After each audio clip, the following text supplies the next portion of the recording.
Crecer en fe y amor en Cristo y la Virgen es parte de nuestra vida. El Santoral, testimonios de fe y vida. Sintonízanos desde www.diocesisdecuautitlán.org.mx o a través de nuestros Facebook Live e interactúa con nosotros todos los viernes de 1 a 2 p.m. Comenzamos. Hola, bienvenidos al Santoral Testimonios de Fe y Vida. Yo soy María Durán y una vez más coincidimos en este espacio donde hablamos de la vida de santos y así aprendemos un poco de algunas de sus virtudes que nosotros bien podemos tomar en cuenta y aplicarlas en nuestra vida. Y los santos que tuvimos en esta semana son los siguientes: San José Moscati el 12 de abril, San Hermenegildo el 13 de abril, Santa Liduvina el 14 de abril, San Damián Molokai el 15 de abril, Santa Engracia el 16 de abril, la Beata Mariana de Jesús el 17 de abril y San Francisco Solano el 18 de abril. Entonces vamos a dar inicio con el primer santo que tuvimos en esta semana. San José Moscati o Joseph Moscati fue un doctor, o esa era su profesión, pero él nació en Benevento, Italia, el 25 de julio de 1880. Estudió medicina y a los 22 años ya estaba graduado con las mejores calificaciones de su generación. Su rutina consistía en levantarse diariamente muy temprano para ir a misa y recibir la comunión. Luego, iba a las colonias pobres para ver a algunos enfermos y a las 8:30 de la mañana iniciaba el trabajo en el hospital. Daba servicio gratuito y se despojó hasta de sus mismos bienes por dárselos a los más pobres. Y así le corrieron los años hasta que en 1906 se hizo voluntario en el hospital ante la erupción de Vesubio, donde había un gran grupo de enfermos y este edificio estaba en orden de desalojo, cosa que él siguió defendiendo y cuidando de los enfermos. Durante la epidemia de cólera de 1911 en Nápoles se mantuvo en su puesto a pesar de que los demás médicos se asustaban. Fue nombrado director del Hospital de Incurables y se le encomendó la formación de los estudiantes de medicina. El Hospital de Incurables hacía alusión a gente que padecía de sus facultades mentales consideradas locas en ese momento y eran despreciados o poco atendidos por los médicos de ese entonces, pero San José Moscati los trataba con tanta piedad y les curaba prácticamente primero el alma que el cuerpo. San José Moscati, al encargarse de instruir a los nuevos estudiantes de medicina, lo que pretendía era crear en ellos la virtud y el servicio a los necesitados y a los enfermos. Y una de las frases que mencionaba o las palabras que les dejaba en claro eran las siguientes: ama la verdad, muéstrate cuál eres, sin fingimientos, sin miedos, sin miramientos. Y si la verdad te cuesta persecución, acéptala, y si te trae tormento, sopórtalo. Y si por la verdad tuvieras que sacrificarte a ti mismo y a tu vida, sé fuerte en el sacrificio. Vaya, qué grandes palabras que te construyen como persona ante la adversidad. A pesar de que San José Moscati pudo haber tenido una vida acomodada, incluso una familia, él decidió entregar su vida por completo a todos los necesitados, pero en ellos estar viendo a Jesús. Y así fue como ganó la santidad. Fue beatificado en 1975 por el Papa Pablo VI. Se le atribuyeron algunas curaciones de personas con leucemia. Y para entonces ya le consideran santo o es canonizado el 25 de octubre de 1987 por San Juan Pablo II. Ahora es momento de compartirles una oración. Oh San José Moscati, médico y sabio insigne que con el ejercicio de la profesión curabas cuerpo y espíritu de tus pacientes, mira también por nosotros que ahora acudimos con fe a tu intercesión.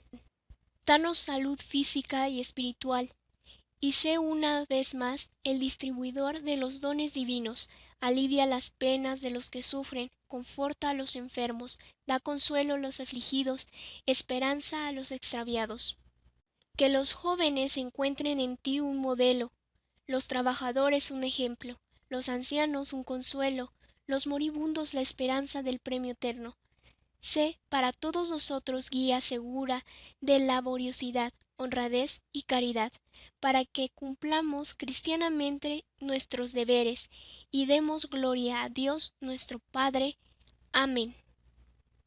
Ahora seguimos con San Hermenegildo, que lo tuvimos el 13 de abril. Él y su hermano Recaredo era hijo de Leovigildo, rey de los visigodos de España. Su padre los educó en la herejía arriana. Sin embargo, Hermenegildo se enamoró y se casó con una católica, quien con su ejemplo y oración se convirtieron tiempo después en mártires. Al enterarse su padre de lo que había hecho, se enfureció demasiado y lo mandó traer prisionero. Lo desheredó y no solamente lo hizo prisionero a él, sino a su esposa y a su hijo. A su esposa e hijo los dejó en un calabozo y a él lo encarceló en Tarragona, acusado de herejía, y le ofrecía la libertad con la condición de que negara su fe. Pero él no aceptó y tomó las consecuencias que eso significaba, que era la muerte, no solamente de él, sino de toda su familia y de personas que habían estado con ellos y que también habían sido aprehendidos y llevados prisioneros, y murió a manos de su propio padre. Parte, San Gregorio el Grande atribuye a los méritos de San Hermenegildo la conversión de su hermano Recaredo y de toda España visigótica. Una historia de vida muy cortita, pero que refleja todo el verdadero significado de lo que en esa época era ser mártir. Era el renunciar a su familia, incluso ser objeto de muerte para tu propia familia. Ahora bien, vamos a continuar con Santa Liduvina, que la tuvimos el 14 de abril. Ella nació en Schiedam, Holanda, en 1380. Su padre era muy pobre y tenía por oficio el de celador o cuidador de fincas. Hasta los 15 años, Liduvina era una muchacha común, pero una ocasión que iba patinando sobre hielo, se cayó y se partió la columna vertebral. De ahí le vinieron demasiadas dolencias corporales desencadenadas de ese accidente. Los médicos la declararon que su enfermedad no tenía remedio, y ella entre su dolor preguntaba a Dios por qué le había permitido tan horrible martirio. Pero Dios no tardó en darle respuesta, a través del padre Pont. Este virtuoso sacerdote lo primero que hizo fue recordarle que Dios, al árbol que más ama, lo poda con frecuencia para que produzca mayor fruto, y a los hijos que más ama, más los hace sufrir. Se acompañaba de un crucifijo y De ahí en adelante no volvió a pedirle que le quitara sus dolencias. Al contrario, entendió que todo ese dolor corporal que tenía en vida era para ser ofrecido para el perdón de los pecadores y salvación de las almas. Descubrió que su vocación era ofrecer sus padecimientos precisamente para la conversión de ellos. Se dedicó a meditar fuertemente en la pasión y muerte de Jesús. Decía que la Sagrada Comunión y la meditación en la pasión de nuestro Señor eran las dos fuentes que le concedían valor, alegría y paz. Con el tiempo, su salud empeoraba. Perdió la vista, entre otros malestares, pero nadie la veía triste o desanimada, sino todo lo contrario, feliz por lograr sufrir por amor a Cristo y por la conversión de los pecadores. Santa Liduvina, paralizada y sufriendo espantosamente en su lecho de enfermedad, recibió de Dios los dones de anunciar el futuro a muchas personas y de curar numerosas enfermedades. Orando por ellos, Dios le permitía experimentar éxtasis y visiones que la convencían más en entregar todo su sufrimiento para la salvación de las almas. El 14 de abril de 1433, día de Pascua de Resurrección, poco antes de las 3 de la tarde, pasó santamente a la eternidad. Una vida de gran sacrificio. Ya el 15 de abril tenemos ahora a San Damián Molokai, quien es conocido también como el leproso voluntario. Lo beatificó el Papa Juan Pablo II en el año 1994. San Damián Molokai nació el 3 de enero de 1840 en Tremeló, Bélgica. Desde muy pequeño tenía el deseo interior de ir a un lugar lejano a misionar. Un día, siendo apenas un niño de 8 años, se dispuso a irse con su hermana a vivir como ermitaños en un bosque solitario, a dedicarse a la oración. El susto de la familia fue grande, pero duró poco, ya que algunos campesinos que lo conocían lo regresaron a su casa. Trabajaba arduamente en el campo para ayudar a su familia pobre, lo que lo hizo crecer con gran fortaleza. A los 18 años lo invitaron a Bruselas, la capital, a estudiar, pero varios de sus compañeros, cuando llegó, se burlaban de él por su origen sencillo. Con el tiempo, todos sus compañeros lo empezaron a respetar. A los 20 años escribió a sus padres pidiéndoles permiso para entrar de religioso a la comunidad de los Sagrados Corazones. Y ahí inicia su aventura como misionero.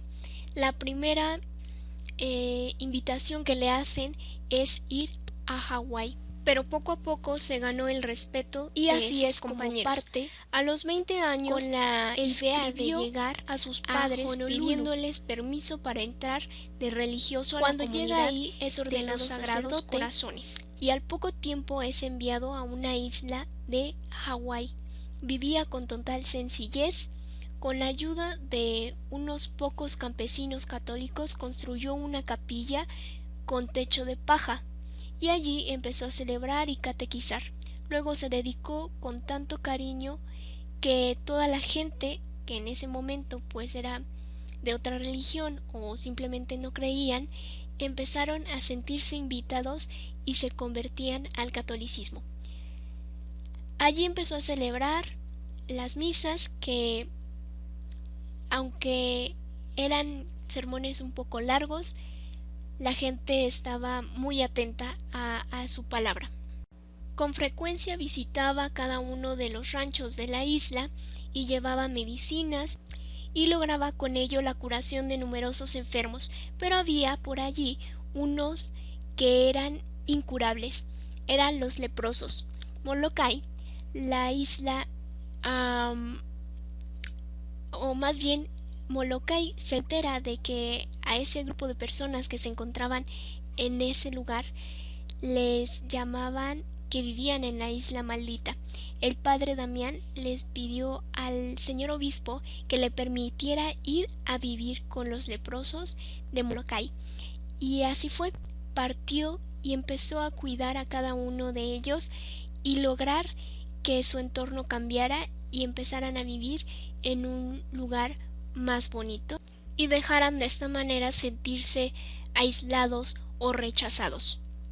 Con el ejemplo de este santo, varias personas se sintieron invitadas a querer colaborar, ya sea como misioneros o como bienhechores ante los gastos que pudieran necesitar esa pequeña comunidad en la que pues habitaban personas enfermas de lepra.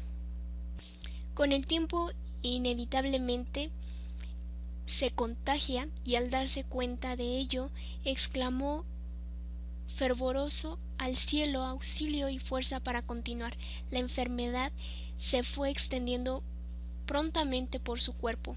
Murió un 15 de abril de 1889. Para el año 1994, el Papa Juan Pablo II, después de haber comprobado algunos milagros obtenidos por la intercesión de este misionero, lo declara beato y patrono de los que trabajan entre enfermos de lepra. Santa Engracia, 16 de abril. En tiempos del emperador Diocleciano había una persecución hacia los cristianos. A España el emperador envió como prefecto al cruel Daciano, el cual perseguía a cuanto cristiano se encontraba en el camino, y no fue excepción que se encontró con Santa Engracia, una noble joven cristiana que llegaba a Zaragoza para contraer matrimonio cristiano. Valiente y guiada sin duda alguna por el Espíritu Santo, defendió su fe. El emperador, desoyendo los reproches de la santa, intentó con halagos y promesas hacerla cambiar de opinión, pero la santa nunca renegó de su fe. Recibió de ella la más firme negativa, pues Santa Engracia permaneció firme en su amor a Jesús. Furioso, Daciano ordenó que la torturasen junto con sus valientes compañeros, y luego él mismo le dio muerte. Hoy nuevamente se nos presenta la vida de una santa mártir que coincide con todas las santas mártires que entregan su vida por Dios. 17 de abril. Beata Mariana de Jesús. Nació en un hogar distinguido de linaje en Madrid el 17 de enero de 1565. Su nombre de pila era Mariana Navarra de Guevara y Romero. A los 23 años se rehusó a una propuesta de matrimonio y se consagró a Dios, haciendo una vida de retiro y de oración, y profesando en el convento de las religiosas descalzas de Nuestra Señora de la Merced. Se distinguió por su devoción a la Eucaristía y su obediencia, humildad y espíritu de sacrificio. A muchas personas les inspiraba confianza y le pedían consejo. A ella acudían por igual hombres y mujeres para que los guiara espiritualmente. Murió aún siendo joven el 17 de abril de 1624. Años más tarde su cuerpo fue exhumado para ser trasladado para la casa matriz de la orden y fue encontrado en perfecto estado e incorrupto, y fue nuevamente enterrado en Madrid. En Madrid se le venera con el título de la Azucena de Madrid. Ahora sí, ya casi llegamos al final. El 18 de abril vamos a tener a San Francisco Solano. Él estudió con los jesuitas, pero le llamaban la atención los franciscanos. Los primeros años de sacerdocio los dedicó a predicar con gran provecho en el sur de España. A Andalucía llegó la peste de tifo negro, y San Francisco junto con su compañero Fray Buenaventura se dedicaron a atender a los enfermos. Pidió a sus superiores que lo enviaran de misionero al África y no le fue aceptada su petición, pero al final lo enviaron a Sudáfrica. Pero durante el viaje hubo tempestad. Al final lograron que un barco los recogiera y los llevara a la ciudad de Lima. Fray Francisco Solano recorrió el continente americano durante 20 años. El padre Solano tenía una hermosa voz y sabía tocar muy bien el violín y la guitarra, con lo que lograba llamar la atención de todas las personas que se encontraban en América, que no creían en Dios, y de esta forma evangelizaba. Y en los sitios que visitaba divertía muy alegremente a sus oyentes con sus alegres canciones. A imitación de su patrono San Francisco de Asís, el padre Solano sentía gran cariño por los animalillos de Dios. En plena plaza predicaba al pueblo anunciando terribles castigos de Dios si seguían cometiendo tantos pecados, y esto conseguía muchas conversiones. Para el año 1610 empezó a sentirse muy débil. Los médicos que lo atendían se admiraban de su paciencia y santidad. El 14 de julio, una bandada de pajaritos entró cantando a su habitación y el padre Francisco exclamó: «Que Dios sea glorificado», y expiró. Y hasta aquí los santos de esta semana. Pero, ¿qué nos enseñaron hoy los santos? Pues bien, nos enseñaron el profundo amor a Dios y al prójimo, la paciencia, la virtud de el servicio, la confianza en Dios, la humildad y la sencillez. Y pues hasta aquí el santoral, testimonios de fe y vida. Espero que les hayan gustado, que aunque hayan sido como pequeños datos o lo más a grandes rasgos de la vida de estos santos, sea de una u otra forma una invitación para que investiguemos un poco más de la vida de estos santos, que realmente nos puede fortalecer mucho en nuestra fe. Por cierto, una película para este fin de semana puede ser la de El Padre Moschetti. Me despido, nos vemos nos escuchamos el próximo viernes. Esto fue el Santoral Testimonios de Fe y Vida. Recuerden, sonrían, sean felices, que para eso Dios nos dio la vida. Hasta pronto, bye bye. Crecer en fe y amor en Cristo y la Virgen es parte de nuestra vida. El Santoral, Testimonios de Fe y Vida. Sintonízanos desde www.diocesisdecuautitlán.org.mx o a través de nuestros Facebook Lives e interactúa con nosotros todos los viernes de 1 a 2 p.m. No te los pierdas.